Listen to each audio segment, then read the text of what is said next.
Hi, this is the first of a set of videos where we're going to explore the principles, or fundamentals if you like, of profit response modelling.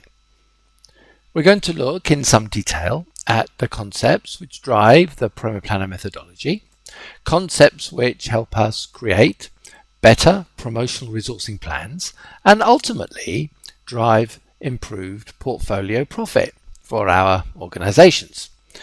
So to start with, we're going to look at the concepts of sales response and profit response. So let's get started. I'm going to draw a chart on the whiteboard here, two axes, a graph if you like, and this bottom axis is going to represent our promotional channel investment. So it's going to get bigger this way, and we're going to measure it in money, in dollars. I'm going to use a dollar sign to represent money. Of course, it could be any currency at all, but I'm going to use the dollar to represent money. So if this bottom axis here represents our investment, I'm going to use the other axis here to represent our return. Here we go. That will be getting bigger that way, and this we will also measure in terms of money. So there we go. So let's talk about this promotional channel investment axis for a moment. So what could this be? Well, this promotional channel could be any kind of channel. It could represent our sales reps, it could represent key account managers, it could represent e-detailing, remote detailing, it could represent maybe symposia or meetings that we do with our customers, or indeed, TV, radio advertising, if it's allowed in your area, could be represented here, or indeed this line could represent the sum of all of those channels added up together. So for the purpose of this chart, this bottom axis is going to represent any one or potentially all of our promotional channels. Now, let's try and see if we can represent what happens to sales when we invest more in any one or all of our promotional channels. What would that look like? So I'm going to use my green pen and I'm going to try to represent what happens to sales when we invest more on our promotional channels. Well, I'm going to start at the origin here, and typically speaking, as we invest more in promotion, our sales will start to rise. I mean, after all, that's why we make investments in our promotional channels. We do that because we want our sales to rise. So our sales will rise, and our sales might rise quite quickly at the beginning as we reach those customers who are most eager to buy from us. And if we have any kind of targeting in place, we're going to see those customers more quickly or earlier on than we see the others. So that kind of a curve would represent what might happen to sales. We eventually reach a kind of plateau as we see more or all potentially of our customers, and technically our sales will continue to rise even here, but very slightly. The rate of growth of our sales here will be very small compared to the rate of growth of our sales at this point. But this kind of a shape would represent the response on sales of investments that we make in our promotional channels. So I'm going to label this curve as my sales curve, and I'm going to refer to it as my sales response curve. Now, typically speaking, that's the kind of characteristic shape that a sales response curve has.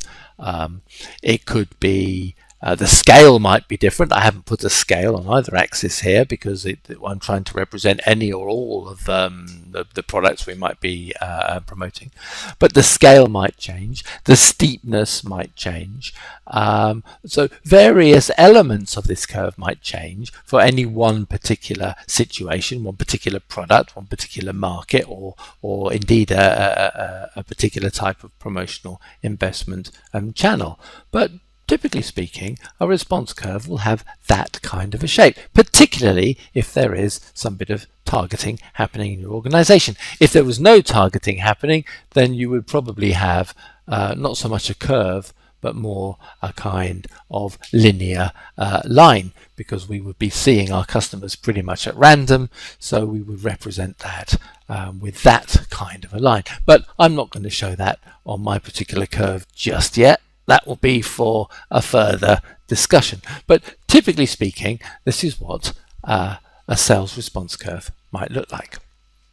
Now, in this video, we're looking at our sales response curves and a profit response curve. So how do we get from a sales response curve to a profit response curve? Well, that's more easy than you might think, because the difference between a sales curve and a profit curve is that the profit curve includes the impact of our costs. So the first thing that we should do on our chart is try to represent our costs. So I'm going to do that. I'm going to do it with a red pen. Now, let's, to make things easy, for the sake of argument, let's imagine that the promotional investment channel that we're recording here are our sales reps. And let's say our sales reps cost, I'll pick a number, $100,000 each.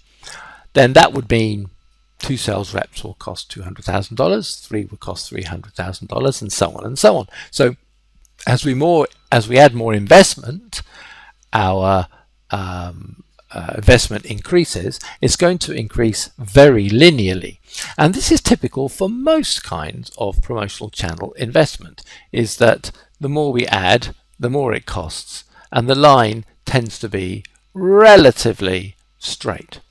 So I'm going to label this our cost curve, even though it's more of a line in my case.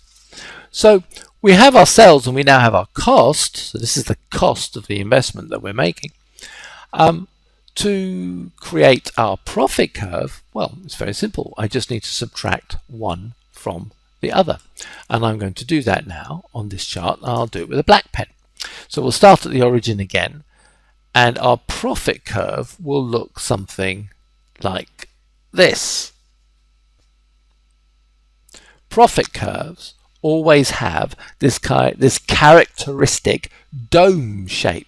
They could be taller, they might be more shallow, they might be longer or shorter, depending again on exactly which products or promotional channel or market the chart is representing. But typically speaking, a profit curve will always have this characteristic dome shape. So I'm going to label that my profit curve. So there we have it.